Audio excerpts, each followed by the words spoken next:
রূপনগর রাজ্যের রাজকুমারীর নাম ছিল লায়লা। লায়লা দেখতে ছিল ভীষণ সুন্দরী, কিন্তু সে ছিল চঞ্চল আর ছটফটে। পুরো রাজমহল জুড়ে সে ঘুরে বেড়াতো। একদিন লায়লা যখন রাজমহলের নিচের কক্ষে ঘুরে বেড়াচ্ছিল, তখন ওর পা আটকে যায় একটা পুরনো কাঠের সিন্দুকে। আরে, এই সিন্দুকটা এখানে কে রেখেছে? কার এটা? তখন লায়লা সিন্দুকটা খুলে দেখলো তার ভেতরে একটা ঝলমলে সোনার লেহেঙ্গা রাখা। এটা দেখে লায়লার চক্ষু চড়ক কাজ হয়ে গেল। লায়লা দ্রুত ওর দাদির কাছে গেল আর বলল, দাদি, ও দাদি, এটা কার?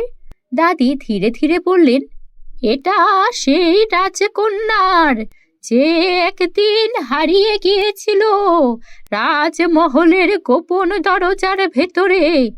এই কথা শুনে লায়লার গা ছমছম করে উঠল। কি বলছো কি দাদি? কবে এই ঘটনা ঘটেছে আর কেন? বন্ধুরা, তোমরা যারা যারা গল্পটি দেখছো, তোমাদের নাম কমেন্টে লিখে জানাও। আমরা নেক্সট গল্প তোমাদের নাম দিয়ে বানাবো। এই সোনার লেহেঙ্গা, অভিশপ্ত লেহেঙ্গা, কেবল সত্যিকারের রাজকন্যাই এটা পড়তে পারে। সাধারণ কেউ পড়লে সে চিরতরে হারিয়ে যাবে। লায়লা তখন ওর পছন্দের পুরনো আয়নার দিকে তাকালো আর সে জিজ্ঞেস করতে লাগলো, আচ্ছা, আমি কি সত্যি প্রকৃত রাজকন্যা?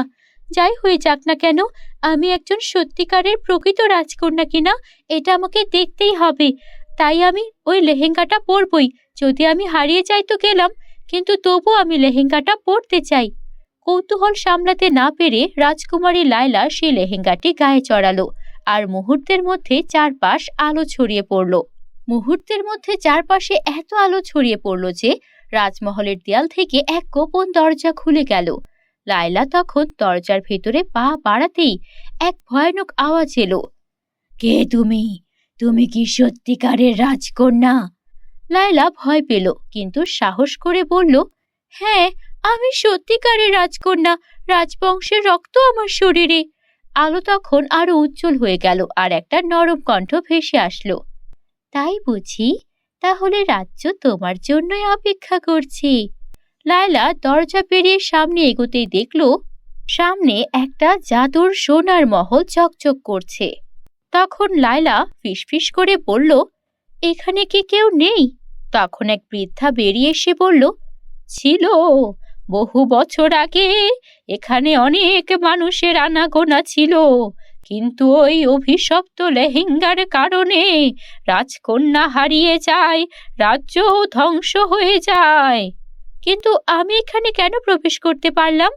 তুমি প্রবেশ করতে পেরেছো কারণ তুমি সত্যিকারের রাজকন্যা, যে কিনা অভিশাপ ভাঙাতে পারবে। কিভাবে ভাঙাতে পারবো? তুমি যদি তোমার হৃদয়ের সত্যিকারের ভালোবাসা দিয়ে এই রাজ্যকে গ্রহণ করো, তবে এটি আবার প্রাণ ফিরে পাবে। আমি তো ছোট, আমি কি পারবো এই রাজ্য শাসন করতে? আমি যদি সত্যি এই রাজ্য শাসন করতে পারি আর রাজ্যের উত্তরাধিকারী হই, তবে আমি চাই এই রাজ্যটি আবারও জীবন্ত হয়ে উঠুক। সঙ্গে সঙ্গে চারপাশের মৃত ফুলেরা প্রাণ ফিরে পেল। ঝর্ণা আবার বইতে শুরু করলো, আর ধীরে ধীরে সব মানুষেরা জেগে উঠল। রাজ্যের লোকেরা বিস্ময়ে দেখল তাদের রাজকন্যা ফিরে এসেছে। তখন বৃদ্ধা বলল, লায়লা, তুমি এই রাজ্যের সত্যিকারের রাজকন্যা। সেই সোনার লেহেঙ্গা যে পরেছিল, সে ছিল মিথ্যে একটা রাজকন্যা, তাই সে হারিয়ে গেছে। আজ তোমার জন্য এই রাজ্য তার অভিশাপ থেকে মুক্তি পেল। হাজার বছরের পুরনো অভিশপ্ত এই রাজ্য এখন ধুলায় মিলিয়ে যেতে পারবে। লায়লা তারপর সেখান থেকে বেরিয়ে এলো, আর ওর মনে ভীষণ খুশি ছিল, কেননা ও বুঝতে পেরেছিল সত্যিকারের রাজকন্যা শুধু রক্তের কারণে নয়, সাহস, ভালোবাসা আর আত্মবিশ্বাস দিয়ে নিজেকে প্রকৃত রাজকন্যা বানাতে হয়। এর পরবর্তীতে লায়লা একজন সত্যিকারের রানী হয়ে উঠল আর রাজ্য খুব ভালোভাবে শাসন করতে লাগলো। শুধু তাই নয়, লায়লা হয়ে উঠল সকলের প্রিয় আর ন্যায়পরায়ণ রানী। বন্ধুরা, গল্পটি ভালো লাগলে একটা লাইক করে দিও, আর আমাদের চ্যানেলে নতুন হলে চ্যানেলটিকে সাবস্ক্রাইব করতে ভুলো না যেন। এক গ্রামে এক রাজা বাস করতেন। তার একমাত্র মেয়ে ছিল, যে অত্যন্ত সুন্দরী ও সুশিক্ষিত। রাজা তার মেয়ে ও রাজ্যকে খুব ভালোবাসতেন, তাই মেয়েকে খুব সাবধানে বড় করে তুলতেন। রাজা জানতেন তার কোনো ছেলে নেই, ফলে রাজ্যটির উত্তরাধিকারী হবে তার মেয়ে। সে কারণে রাজা তার মেয়েকে রাজ্য পরিচালনার জন্য যথার্থভাবে প্রস্তুত করতে চেয়েছিলেন। রাজকন্যাকে অনেক কিছু শিখিয়ে পারদর্শী করে রাখতে তিনি সময় ও শ্রমের কোনো ত্রুটি করেননি। রাজকন্যাকে উপযুক্ত একজন রাজপুত্রের হাতে তুলে দিতে তিনি মনে মনে একটি যোগ্য পাত্রের খোঁজ করছিলেন। রাজকন্যা অনেক রাজকুমারদের সঙ্গে দেখা করেছিল, কিন্তু কোনো রাজপুত্রকেই তার পছন্দ হয়নি। এই নিয়ে রাজা বেশ চিন্তিত হয়ে পড়েছিলেন, কারণ সময় যতই গড়াচ্ছিল ততই তার উদ্বেগ বাড়ছিল। একদিকে রাজ্য, অন্যদিকে মেয়ের ভবিষ্যৎ, সবকিছু মিলিয়ে রাজা একটা সঠিক সিদ্ধান্তে আসতে পারছিলেন না। রাজকন্যা তার মা বাবার কাছে নিজের পছন্দের স্বাধীনতা দাবি করতে থাকেন। তিনি বলতেন, আমার বিয়ে আমার ইচ্ছাই হবে, রাজপুত্র বা সাধারণ কেউই হতে পারে, কিন্তু মানুষটা ভালো হতে হবে, আমার সুখের জন্য।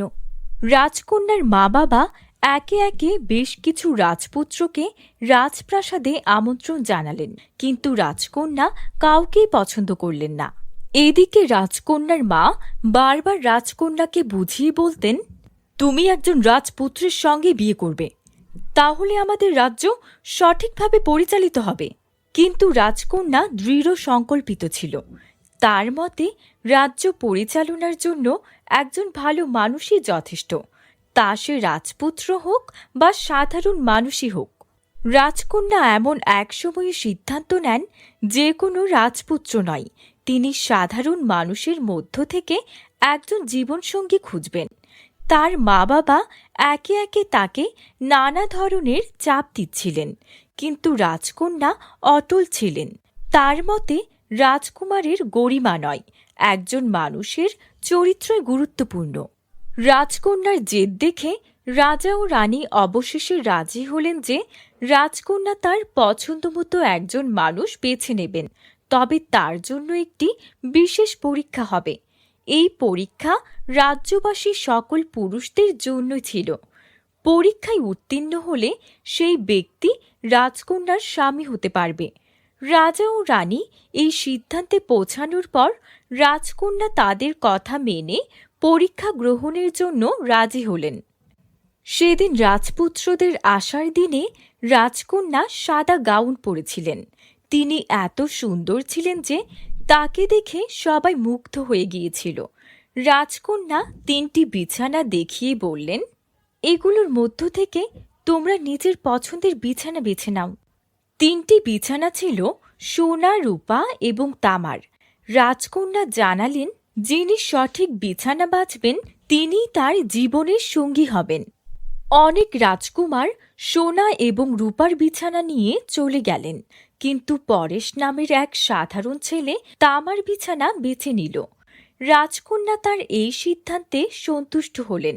রাজকন্যার মনে হল, সোনা ও রূপার আভিজাত কিংবা গৌরবের চেয়ে এক সাধারণ মানুষের মধ্যে যেটা গুরুত্বপূর্ণ তা হল তার প্রকৃত চরিত্র এবং দৃঢ় মনোবল। রাজকন্যা তার জীবন সঙ্গী হিসেবে পরেশকেই বেছে নিলেন। রাজকন্যা আর পরেশ একে অপরকে গ্রহণ করলেন এবং তারা ধুমধাম করে বিয়ে করলেন। রাজপুত্রদের মধ্যে যে ব্যক্তি রাজকন্যাকে নিজের চরিত্রের গুণে জয় করতে সক্ষম হয়েছে তাকে রাজকন্যা নিজের জীবনসঙ্গী হিসেবে গ্রহণ করেছিলেন। এইভাবে রাজকন্যা তার পছন্দের বিছানা নির্বাচন করে নিজের জীবনের সঙ্গী বেছে নিলেন। তার এই সিদ্ধান্ত রাজ্যে এক নতুন দৃষ্টিভঙ্গি নিয়ে এলো। রাজ্যবাসী বুঝতে পারল যে রাজ্য পরিচালনার জন্য এবং সুখী সংসার গড়ার জন্য কখনোই বংশ বা আভিজাতই সবচেয়ে গুরুত্বপূর্ণ নয়, বরং সত্যিকারের গুণ এবং চরিত্র হল মূল বিষয়। এভাবেই রাজকন্যা ও পরেশের বিয়ে রাজ্যে শান্তি ও সমৃদ্ধি নিয়ে এলো এবং রাজকন্যা তার নিজের জীবনের জন্য একটি শক্তিশালী ও দয়ালু সঙ্গী বেছে নিয়ে সুখী হলেন। তো বন্ধুরা, গল্পটি কেমন লেগেছে কমেন্টে জানাতে ভুলো না। ভালো লেগে থাকলে একটি লাইক করে দিও, আর আমাদের চ্যানেলে নতুন হয়ে থাকলে আমাদের চ্যানেলটিকে সাবস্ক্রাইব করে বেল আইকনটি অন করে দিও। জাদুর লিপস্টিক ও কথা বলার আয়না। সোনাপুর রাজ্যের একমাত্র রাজকন্যা রেশমা তার বাবা মায়ের ভীষণ আদরের ছিল। রেশমাকে তার বাবা মা অর্থাৎ রাজা রানী এমন কোনো সুখ স্বাচ্ছন্দ্য ছিল না যা এনে দেয়নি। তবে রেশমা ছিল খুবই সরল মনের। ওর এসব সুখ স্বাচ্ছন্দ্যের প্রতি কোনো লোভ ছিল না। ওর ঘরে থাকতো দামি জিনিসের জায়গায় পুরনো সব জিনিসপত্র। তেমনই একদিন ওর একটা পুরনো আয়নার দিকে তাকিয়েছিল। হঠাৎ ও একটা লিপস্টিক তুলে নিল, যেটা কিনা ওই শহরেরই একটা বুড়িমার কাছ থেকে পেয়েছিল উপহার হিসেবে। বুড়িমা বলেছিল লিপস্টিকটা জাদুর। তখন রেশমা সে লিপস্টিকটা হাতে তুলে নিল আর বলতে লাগলো, আচ্ছা, বুড়িমা যে বলেছিলেন এই লিপস্টিকটা জাদুর, এটা কি সত্যিই জাদুর? তখনই আয়নাটা চকচক করে উঠল আর একটা নরম কণ্ঠ ভেসে উঠল, হ্যাঁ রাজকন্যা, এই লিপস্টিক যার ঠোঁটে থাকবে তার বলা সব কথা সবাই বিশ্বাস করবে। রেশমার চোখ বড় হয়ে গেল। রাজসভায় কেউ তার কথা শুনত না। বন্ধুরা, তোমরা যারা যারা গল্পটি দেখছো তোমাদের নাম কমেন্টে লিখে জানাও। আমরা নেক্সট গল্প তোমাদের নাম দিয়ে বানাবো। তখন রেশমা লিপস্টিকটা তার ঠোঁটে লাগালো আর বলল, এই রাজ্যের খাদ্য মজুদ শেষ হয়ে যাচ্ছে, কিন্তু মন্ত্রী মিথ্যে কথা বলছে। রাজা তখন গম্ভীর হয়ে বললেন, এটা কি সত্যি? তাহলে তদন্ত করো। রেশমা ভীষণ খুশি হলো, কারণ এই প্রথম ওর কথা ওর বাবা শুনল। তখন আয়না ওকে আবারও বলল, সাবধান রেশমা, সত্যের পাশাপাশি মিথ্যেও কিন্তু বিশ্বাসযোগ্য হয়ে উঠবে। কখনো মিথ্যা বলো না। রেশমা হাসলো আর বলল, আমাকে তাই মনে হয়? আমি তো শুধু সত্যই বলবো। পরের দিন রাজসভায় রেশমা ভুল করে বলে ফেলল, আজকে একটা অদ্ভুত ঘটনা ঘটবে। আজ আকাশ থেকে স্বর্ণের বৃষ্টি হবে। রাজা মন্ত্রী সবাই তখন আকাশের দিকে তাকিয়ে থাকলো, কিন্তু আসলে তেমন কিছুই হলো না। তখন রাজা কঠোর কণ্ঠে বললেন, মিথ্যে বলেছ তুমি রাজকন্যা, তুমি এখন কারাবন্দী। রেশমার চোখে তখন জল চলে এলো, আর সে মনে করে দেখলো আয়না তাকে সত্যি কথাই বলেছিল। এবার আমি কি করব? আমি তো লোভে পড়ে এমন কিছু বলে ফেলেছিলাম যেন আমার বাবা আমাকে ভালোবাসে আর রাজ্যের সবাই আমাকে রাজকন্যা হিসেবে সম্মান করে। কিন্তু এবার কি হয়ে গেল? আয়না, তুমি কি জানো আমি এবার কিভাবে নিজেকে বাঁচাবো? এভাবে আমি কারাবন্দী হতে চাই না। হ্যাঁ, একটা উপায় আছে। তুমি যদি মন থেকে কোনো সত্যি কথা বলো বা কারো ভালো চাও, তাহলে সবকিছু ঠিক হয়ে যাবে।